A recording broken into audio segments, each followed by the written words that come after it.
بسم اللہ الرحمن الرحیم۔ السلام علیکم۔ میری 4 بیویاں بانجھ تھیں اور میں بہت ہی امیر ترین مرد تھا۔ میری عمر 40 سال ہو گئی تھی اور مجھے اولاد کی شدید خواہش تھی۔ ایک دن میرا دوست مجھے کوٹھے پر لے گیا اور کہا کہ یہاں ایک لڑکی پیسے لے کر بچہ پیدا کر دیتی ہے۔ میں راضی ہو گیا۔ میں اس لڑکی کے پاس گیا تو میرے سر پر آسمان گر پڑا، کیونکہ میں بہت امیر تھا اور 4 شادیاں کر لیں، لیکن اولاد نہ ہوئی۔ پھر ایک دوست نے کہا کہ طوائف پیسے لے کر بچہ پیدا کر دیتی ہے۔ میں نے اس عورت کو گھر بلا کر اس کا نقاب اتارا تو میرے اوزان خطا ہو گئے، کیونکہ میں اپنے دوست کے ساتھ جس جگہ آیا تھا وہاں کی راتیں جاگتی تھیں اور دن سوتے تھے۔ ہر طرف گانوں کی آواز اور ڈھولک کی تھاپ کے ساتھ گھنگروں کی آوازیں بھی آ رہی تھیں۔ میں اپنے دوست کے ہمراہ تیزی سے قدم اٹھاتا ہوا جا رہا تھا۔ اس وقت میرا دل بہت تیزی سے دھڑک رہا تھا۔ میں امیر شخص تھا، میرے پاس دولت کی کوئی کمی نہیں تھی، لیکن یہ بھی سچ تھا کہ میں عیاش ہرگز نہ تھا۔ مزار حسن سے مجھے کوئی غرض نہ تھی، بلکہ میں تو گردن نیچے کر کے چل رہا تھا، کہیں کوئی مجھے پہچان نہ لے، کیونکہ میرا شمار اسلام آباد کے بڑے بڑے بزنس مین میں ہوتا تھا۔ مجھے تو اپنی عزت کے لالے پڑے ہوئے تھے۔ یہ میری بہت بڑی مجبوری تھی جو کہ مجھے یہاں لے آئی۔ کافی پرانی عمارتیں تھیں، چھوٹی چھوٹی گلیاں تھیں۔ ہر 2 منزل عمارت سے ناچ گانے کی آوازیں گونج رہی تھیں۔ عمارتوں کے باہر منہ میں پان دبائے اس کوٹھے کے دلائل کھڑے گاہکوں کو اپنے کوٹھے میں جانے کا کہہ رہی تھی، ساتھ ہی بے باک سے جملے بول رہی تھیں۔ صاحب، ہمارے کوٹھے کو عزت بخش کے تو دیکھو، آپ کی طبیعت حشاش بشاش ہو جائے گی۔ یہ سب باتیں سن کر میرا چہرہ سرخ ہو گیا تھا۔ میں نے کبھی ایسی گفتگو نہیں سنی تھی۔ لگتا تھا جیسے کوئی کاروباری کپڑے کا بازار ہو اور دکاندار اپنی چیزوں کی تعریف کر کے اسے بیچ رہا ہو۔ کیا عورت اتنی سستی ہے؟ بہرحال میں دل ہی دل میں دوست کی بات مان کر بہت پچھتا رہا تھا۔ مجھے یہاں آنا نہیں چاہیے تھا، یہ بہت بڑی غلطی تھی۔ میرا جی چاہ رہا تھا میں یہاں سے واپس چلا جاؤں کہ جب ایک کوٹھے کے پاس میرے دوست نے نعمان کے قدم رک گئے تھے۔ اس سے پہلے کہ میں انکار کرتا، نعمان نے میرا ہاتھ پکڑا اور اس عمارت کی سیڑھیاں چڑھنے لگا۔ سیڑھیاں سیمنٹ کی بنی ہوئی تھیں۔ سیڑھیوں کی دیواروں پر پان کے داغ لگے ہوئے عجیب سی بدبو پھیلی ہوئی تھی۔ ہم لوگ اوپر گئے تو صحن میں سفید چادر بچھی ہوئی تھی۔ شراب اور گلاب کے پھولوں کا مل کر ایک عجیب سی بدبو کا احساس مجھے ہوا تھا۔ سامنے مرد سفید چادر پر سرخ رنگ کی تکیہ پر ٹیک لگائے اس لڑکی کا رقص دیکھ رہے تھے۔ وہ لڑکی پاؤں میں گھنگرو پہنے گیت اور گانوں کی دھنوں پر رقص کر رہی تھی۔ سامنے کونے پر ہارمونیم اور ڈھولک والے بیٹھے تھے جو الگ سے اپنا ایک راگ بجا رہے تھے۔ سامنے تخت پر ایک عمر خاتون منہ میں پان ڈالے اس لڑکی کے رقص کو دیکھتے ہوئے پاؤں پھیلا رہی تھی۔ مجھے وہاں کا ماحول دیکھ کر وحشت سی ہوئی۔ میں نے نعمان سے کہا، چلے یہاں سے، مجھے یہاں کوئی بات نہیں کرنی۔ تو کہنے لگا، ارے مرد بنو، کیوں اتنا گھبرا رہے ہو؟ اور یہ کہہ کر مجھے اس تخت پر بیٹھی عورت کے پاس لے گیا۔ وہ شاید نعمان کو جانتی تھی۔ مجھے اس کے ساتھ دیکھ کر سر سے پاؤں تک نعمان سے آنکھوں کے اشارے سے پوچھنے لگی، یہ کون ہے؟ نعمان نے کہا، میرا دوست ہے، اس سے ملو، اسے اولاد چاہیے۔ اس نے ادھر میرے آنے کی فوراً اصل وجہ بتا دی۔ اس عورت نے پہلے گودام میں پان کی پیک پھینکی، پھر مجھے دیکھنے لگی، کہنے لگی، بیٹھو میاں، یوں کھڑے کھڑے تو بات نہیں ہوگی نا؟ میں وہاں رکنا نہیں چاہتا تھا، بس میری مجبوری اور بے بسی مجھے یہاں لے آئی تھی۔ میں تخت کے کونے پہ جا کر بیٹھ گیا۔ وہ کہنے لگی، دیکھو سائیں، میں پیسوں میں کمی نہیں کرتی، پورے سال لڑکی میرے کسی کام کی نہیں رہتی۔ تیرے بچے کو اپنے پیٹ میں پالے گی تو ظاہر ہے کما کر تو نہیں دے گی نا، اس لیے میں 10 لاکھ لوں گی۔ آدھی رقم پہلے دینی پڑے گی۔ میرا دل اب بھی اندر سے بے چین تھا۔ میں نے ایک نظر نعمان کو دیکھا تو مجھے اطمینان دلانے لگا۔ میں نے کہا کہ میں لڑکی کو یہاں نہیں رکھوں گا۔ وہ کہنے لگی کہ 15 لاکھ۔ میں نے جیب سے اپنے چیک بک نکالی اور 15 لاکھ کا چیک اسے دے دیا۔ میرے لیے پیسوں کا کوئی مسئلہ نہیں تھا۔ اس عورت کی آنکھیں پھٹی کی پھٹی رہ گئیں جب میں نے اسے 15 لاکھ کا چیک دیا۔ پھر وہ مجھ کو دیکھ کر مسکرانے لگی تو اس نے ایک لڑکی کو پکارا، شمیلی کہاں مر گئی؟ اس کی ایک پکار پر وہ لڑکی اس کے پاس آ گئی۔ وہ سامنے سی لڑکی چہرے کے نقوش میں کشش تھی، کہنے لگی، حسنہ کا گاہک ہے، اس سے کہو تیاری پکڑ۔ اس سے پہلے وہ چنبیلی نامی لڑکی کو حکم کی تعمیل کرتی، میں نے اس سے کہا کہ پہلے میں لڑکی دیکھنا چاہتا ہوں۔ لڑکی خوبصورت ہونی چاہیے، مجھے بچہ خوبصورت چاہیے۔ میری بات سن کر وہ عورت قہقہا لگا کر ہنسنے لگی۔ ہاں جا کر دیکھ لو، ہوش نہ اڑ جائے تو کہنا چنبیلی صاحب کو حسنہ کا دیدار کرواؤ، وہ چنبیلی سے کہنے لگی۔ آئے صاحب، میں کھڑا ہو گیا اور چنبیلی نامی لڑکی کے ساتھ چلنے لگا۔ وہ لڑکی مجھے کمرے کے باہر چھوڑ کر چلی گئی۔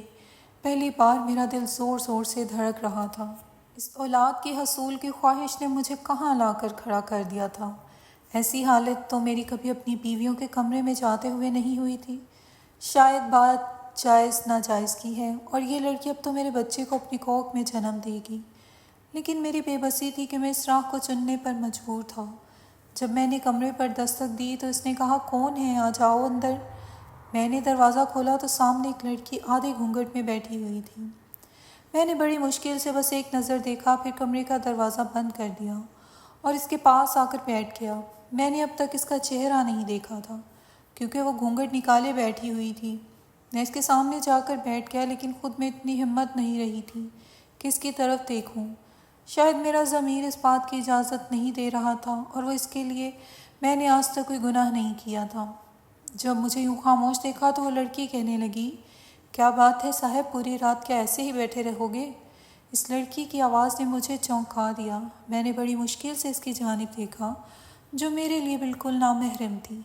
دیکھیں، میں اس کی قیمت دے چکا تھا۔ میں نے بامشکل ہی اپنے ہاتھوں سے اس کا گھونگھٹ اٹھایا، اور جیسے ہی اس کے چہرے کی طرف دیکھا تو میرے ہوش اڑ گئے۔ میں ایک دولت مند امیر کبیر شخص تھا، باپ دادا کی کروڑوں کی جائیداد کا اکلوتا وارث۔ میری بدقسمتی یہ تھی کہ میں بے اولاد تھا۔ میں خاندانی رئیس تھا۔ میری پہلی شادی میرے والدین کی پسند سے ہوئی۔ میری بیوی میری پھپھوزاد تھی، عمر میں مجھ سے 7 سال بڑی تھی، لیکن اخلاق کی بہت اچھی تھی۔ میری شادی کو 10 سال ہو گئے، لیکن اولاد نہ ہوئی۔ دنیا جہان سے میں نے آمنہ کا علاج کروایا، مگر وہ مجھے اولاد نہ دے سکی۔ میں نے اپنے بھی سارے ٹیسٹ کروائے، کہیں مجھ میں کوئی کمی نہ ہو، لیکن میری بیوی بانجھ تھی۔ 10 سال کا عرصہ گزرنے کے بعد میں نے آمنہ سے کہا کہ مجھے دوسری شادی کرنی ہے، کیونکہ مجھے اولاد چاہیے۔ میری بات سن کر چند دن تو وہ روئی، پھر اس نے مجھے دوسری شادی کی اجازت دے دی۔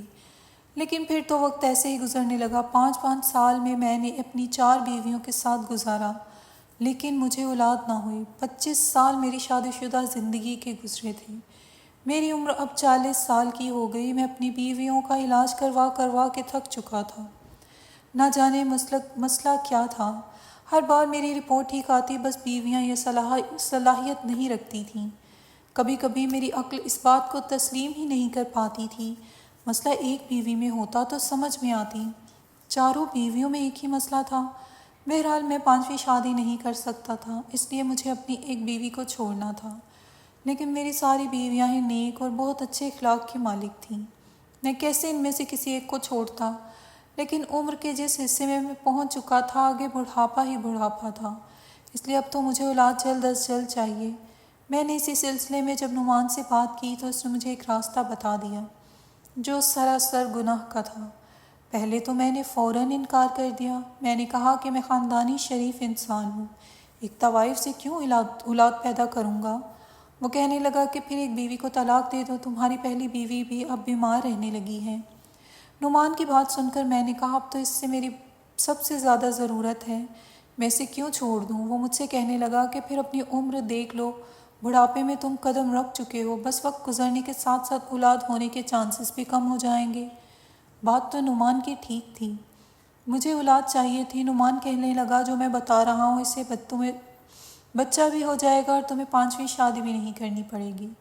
پھر دنیا کو کہہ دینا کہ 4 بیویوں میں سے کسی ایک کا بچہ ہوا ہے، کسی کو کچھ بھی خبر نہیں ہوگی۔ میں کافی دن تک اسی بات پر سوچتا رہا۔ اولاد کا حصول اس وقت میرے لیے بہت ضروری تھا، ورنہ میرا نام لینے والا بھی کوئی نہ ہوتا۔ میرا تو جی چاہا میں اپنی بیویوں سے مشورہ کرتا ہوں، لیکن ظاہر ہے مجھے کبھی بھی ایسا مشورہ نہیں دیتی۔ میں بے حد پریشان تھا۔ انہی دنوں مجھے اپنے اولاد کے حصول کے لیے بھی پریشان تھا، اور دوسری طرف میری پہلی بیوی پہلے سے زیادہ بیمار رہنے لگی تھی۔ میں نے اپنی باقی بیویوں سے اجازت لی اور زیادہ وقت پہلی بیوی کو دینے لگا۔ اس نے 3 سوتنیں برداشت کی تھیں، لیکن میری بیوی میں یہ بات تھی کہ لڑائی جھگڑا بالکل نہیں تھا، آپس میں مل جل کر رہتی تھیں۔ میں نے شادی کے معاملے میں اب تک کم عمر لڑکی کا انتخاب نہیں کیا تھا۔ میں تینوں بیویاں ہی اچھی عمر کی تھی، کوئی یتیم، کوئی بے سہارا۔ میں نے شادی ایسی ہی لڑکیوں سے کی تھی تاکہ انہیں سہارا بھی مل جائے اور مجھے اولاد۔ لیکن قسمت کا عجیب ہی کھیل تھا کہ چاروں ہی بیویوں میں مسئلہ تھا۔ میں بے حد پریشان تھا، میں کسی بھی بیوی کو چھوڑنا نہیں چاہتا تھا، لیکن نعمان نے جو راستہ دیا اس سے بھی میرا دل نہیں مان رہا تھا۔ لیکن سوچ بچار کے بعد میں آخرکار اس فیصلے پر پہنچ ہی گیا کہ نعمان کی بات مان لوں، اس میں کوئی حرج نہیں، اس لیے اس کے ساتھ کوٹھے پہ آ گیا۔ لیکن جب میں نے اس لڑکی کو دیکھا تو میرے ہوش اڑ گئے تھے، اسے دیکھتے ہی میں کمرے سے باہر نکل گیا۔ پھر اس کوٹھے پر نہیں رکا، نعمان نے مجھے پکارا اور پکارتا رہ گیا، پوچھتا رہا کہ علی تمہیں کیا ہو گیا ہے، لیکن میں نے کوئی جواب نہیں دیا۔ تیز قدموں سے اس بازار حسن سے نکل کر اپنی گاڑی میں بیٹھ گیا۔ میں نے نعمان کے آنے کا انتظار نہیں کیا تھا، ڈرائیور سے کہا گھر چلو۔ پورا راستہ میں نے بے چینی سے کاٹا، ایک پل مجھے چین نہیں آ رہا تھا۔ گھر آ کر میری بے چینی بدستور قائم تھی۔ میں آج کسی بھی بیوی کے کمرے میں نہیں جا پایا تھا، ڈرائنگ روم میں بیٹھا سگریٹ پیتا رہا۔ آدھی رات گزر گئی اور میرے دماغ کی الجھن بڑھنے لگی تھی جب میری پہلی بیوی ڈرائنگ روم میں آ گئی۔ مجھے کہنے لگی علی کیا بات ہے، سوئے نہیں آپ؟ میں نے ایک نظر اس کی طرف دیکھا، پھر نفی میں سر ہلا دیا۔ وہ میرے پاس بیٹھ کے کہنے لگی آج کیا پریشانی ہے آپ کو؟ میں نے ایک نظر اس پر ڈالی جس کا میرا ساتھ 25 سال کا ساتھ تھا۔ وہ اب بیمار رہنے لگی تھی۔ میں نے اس کا ہاتھ تھاما اور کہا تمہاری طبیعت کیسی ہے؟ کہنے لگی مجھے اپنے بچنے کی امید نہیں ہے، میرے پیٹ میں بنی ہوئی رسولیاں کینسر کی شکل اختیار کر گئی ہیں۔ آپ بھی جانتے ہیں، میں جانتا تھا یہ چند مہینوں کی مہمان ہے، اس لیے اب سارا وقت اسی کے پاس گزارتا۔ میرے کندھے پر اس نے سر رکھ دیا تو میں نے بھی اسے اپنے حصار میں لے لیا۔ میں نے کہا ہاں میں سوچ رہا ہوں کہ تمہیں لندن لے جاؤں، وہاں تمہارا علاج کرواؤں۔ میری بات پر کہنے لگی کہ کوئی فرق نہیں پڑے گا، وقت گزر چکا ہے، میری بس آخری خواہش پوری کر دیں، مجھے طلاق دے کر شادی کر لیں۔ اس کی بات پر میں نے اس کی طرف دیکھا تو وہ کہنے لگی میں اس گھر میں ایک کمرے میں رہ لوں گی، لیکن میں مرنے سے پہلے آپ کا بچہ دیکھنا چاہتی ہوں۔ اس کی بات سن کر میری آنکھوں کے سامنے حسنہ کا چہرہ گھومنے لگا۔ میں نے اس سے کہا میں تمہیں اتنا بڑا غم نہیں دے سکتا، پہلے ہی تم پر سوتنے لا چکا ہوں، شاید اسی لیے تم بیمار ہو گئی۔ میں تو یہ سمجھتی تھی کہ آپ صاحب اولاد ہو جائیں، مگر یہ پتہ نہیں تھا کہ میرا سایہ آپ کی باقی بیویوں کو بھی ایسا ہی کر دے گا۔ یہ کہہ کر وہ رونے لگی۔ میں نے کہا ایسا کچھ نہیں ہے، مت ایسا سوچو، اولاد شاید میرے نصیب میں نہیں تھی۔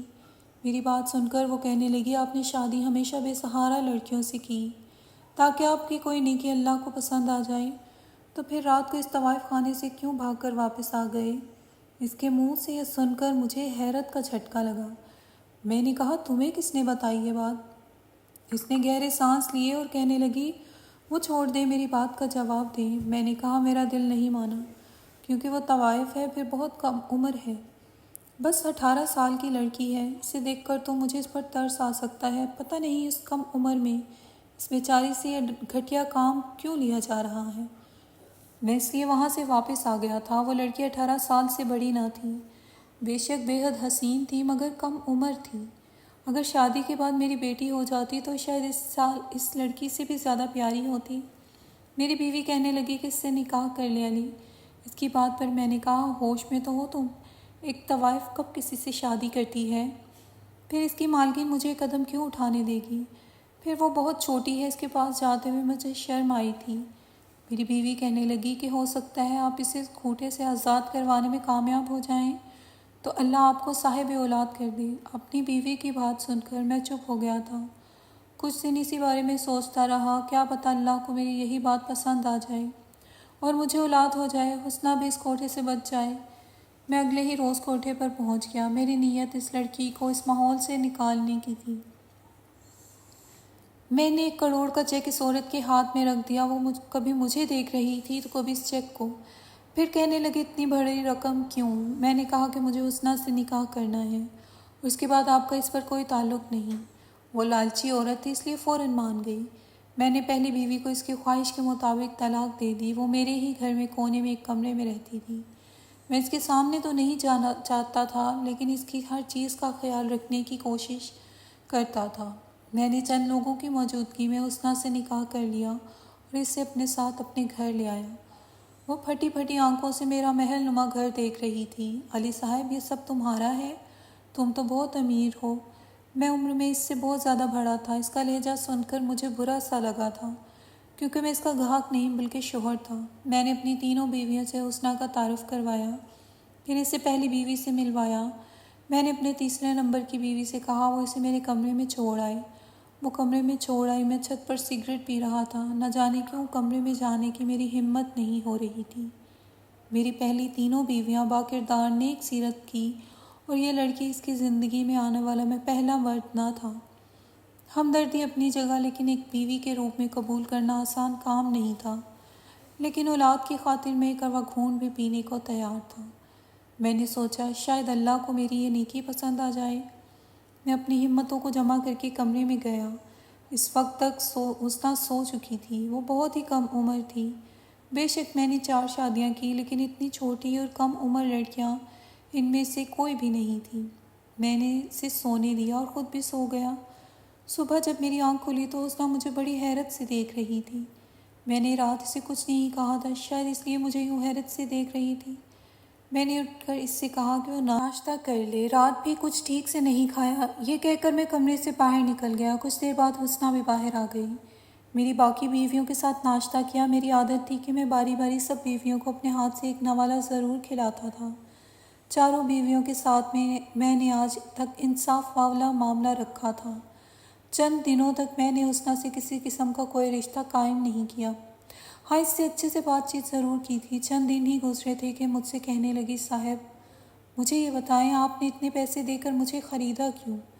میں نے اس کے منہ سے بات سن کر حیران ہو گیا تھا۔ میں نے کہا یہ بات کیوں کی تم نے؟ میں نے تمہیں خریدا نہیں ہے بلکہ تم سے نکاح کیا ہے۔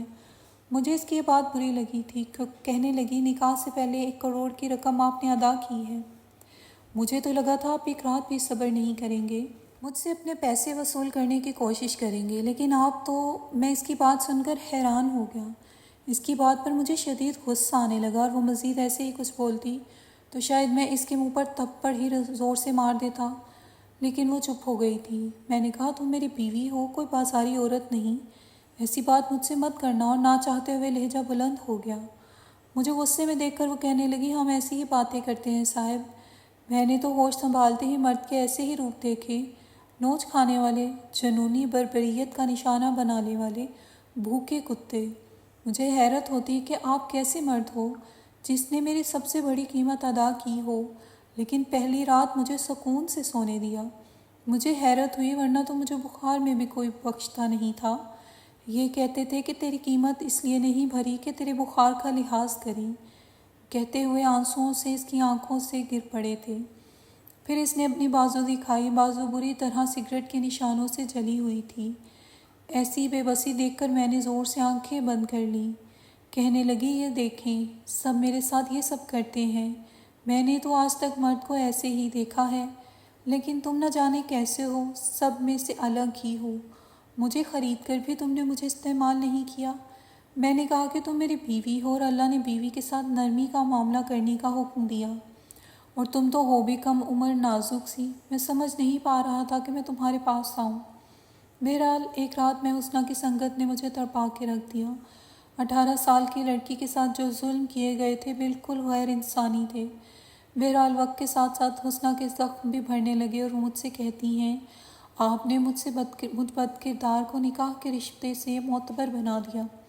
میرے اخلاق اور محبت سے بہت متاثر تھی۔ آہستہ آہستہ اس کی زبان بھی ٹھیک ہو گئی۔